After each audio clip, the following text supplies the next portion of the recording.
Let's talk about what's happening in Sri Lanka.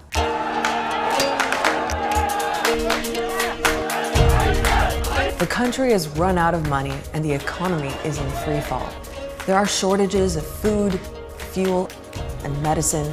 The currency has crashed and prices for everything are sky high. And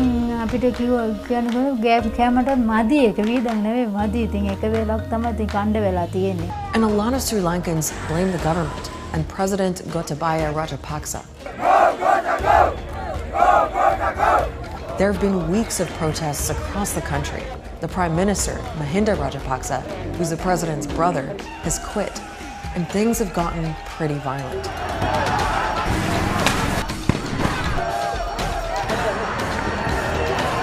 Government supporters stormed the main protest camp in Colombo. Almost about 20,000 came with sticks, heavy sticks, and they beat all of us. Anti-government protesters set fire to the homes of some ruling party officials and stormed the Prime Minister's compound. He had to be rescued by the army.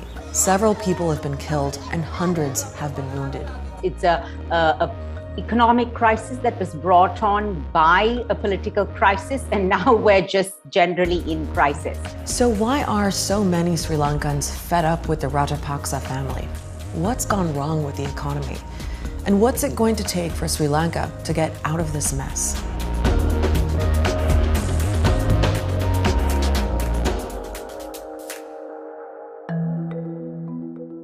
Let's start with the Rajapaksas. They're a family dynasty who've dominated Sri Lankan politics for nearly 20 years.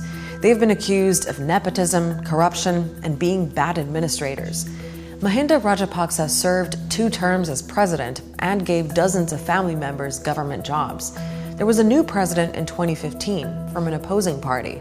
And then 4 years later, Mahinda's younger brother, Gotabaya Rajapaksa, was elected president. He made Mahinda prime minister and handed out a bunch of other jobs to relatives. We had the son as sports minister, we had, the other brother, the nephew, you can just go on, and the daughter-in-law's mother and cousins, etc., were all appointed to different positions, and it became a family business. So Sri Lanka, though it has followed the electoral democratic process, and everyone who is in parliament and the president has been elected, has also the features of a family-run state and sort of authoritarian structures. Now, when it comes to the economy, both Mahinda and Gotabaya Rajapaksa are accused of messing things up pretty badly. For a long time, the government has been spending more than it takes in, and Sri Lanka also imports more than it exports. That means it's been using up more foreign currency than it's earning. Now, a lot of countries do this, and they borrow money to make up the shortfalls. That's not necessarily a problem. It's actually pretty normal for any modern economy. But in Sri Lanka's case, the debts have become unmanageable. The government's basically run out of money. Think of it like having a huge credit card bill and getting to the point where you can't pay the minimum balance each month. For Sri Lanka, that's the $7 billion due this year. In April, the government defaulted on its loans, admitting it can't make the debt payments anymore. Our reserves kept coming down until the reserves came to zero, and the situation exploded to the current crisis that we have now. There's not even enough foreign currency left to pay for the imports of essential goods, and it's led to terrible shortages and long lines for things like cooking gas. අපේ රටේ ජනතාවට gas නැහැ, තෙල් නැහැ, ආහාර නැහැ, සල්ලි තිබ්බත් බඩු මුට්ටු ගන්න නැහැ. People are now starving. Medicine is in short supply. You don't really know what holds for people tomorrow. So why are so many people blaming the Rajapaksas for all of this? Well, there are a few big reasons why the situation got so bad. When Mahinda Rajapaksa was president, he started spending big time on huge infrastructure projects, some of which ended up being duds. Like the Lotus Tower, on which we spent 400 million rupees, which is not being used at all, and getting into debt for these projects. We've also had massive corruption. So it is a cumulative thing. Cricket stadiums, and even port expansions that took place didn't have a return that justified their investment. So years of this kind of high spending and high borrowing was already storing up problems for the future. And then, when the current president, Gotabaya Rajapaksa, came to power in 2019, he made a couple of drastic decisions that totally derailed the economy. First, he followed through on his election promise to bring in huge tax cuts. But those cuts meant the government suddenly lost out on a lot of money, about 25% of its revenue. The government stated that the reason is that they were going to give more incentives to people, to businesses to earn more and then develop the economy and provide employment. But also the reason was that they were facing a general election after the presidential election a few months later. This was not something that was advised. It was not based on expert advice or research. It was a populist move. The other thing Gotabaya Rajapaksa did was to force Sri Lanka's farmers to go completely organic.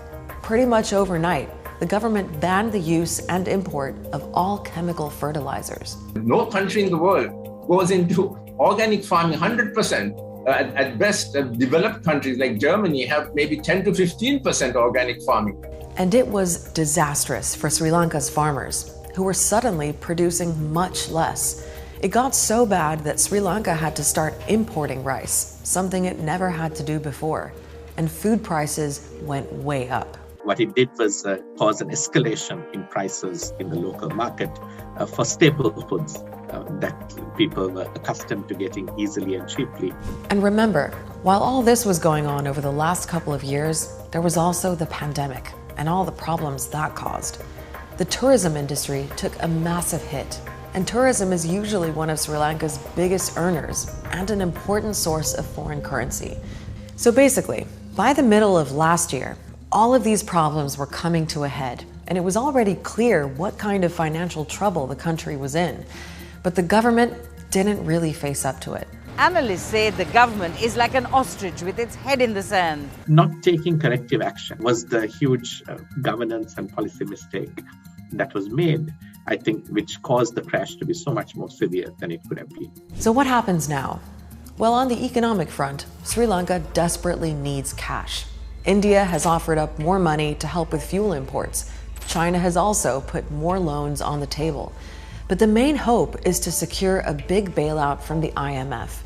Talks have started, but a deal is still months away, at best. These negotiations have a lot of technical hoops to jump over. Sri Lanka really does have to show that there is a legitimate, stable government that is able to deliver on the undertakings given to the IMF and the creditors. And that's a whole other challenge, because things really aren't looking too stable on the political front. President Rajapaksa has now appointed a new prime minister, Ranil Wickremesinghe. He's from an opposition party and has had the job 5 times before. The idea is that he'll head up a new unity government, i.e., one that brings together lots of different political parties to try to find a way out of the crisis. But so far, the main opposition parties are refusing to get on board.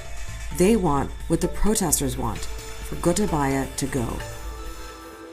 Whatever happens, the longer it all drags out, the more painful it's going to get for the Sri Lankan people. Some of those big infrastructure projects that we talked about were actually backed by China, part of a mega project known as the Belt and Road Initiative. We've got an episode on that, which you can watch here.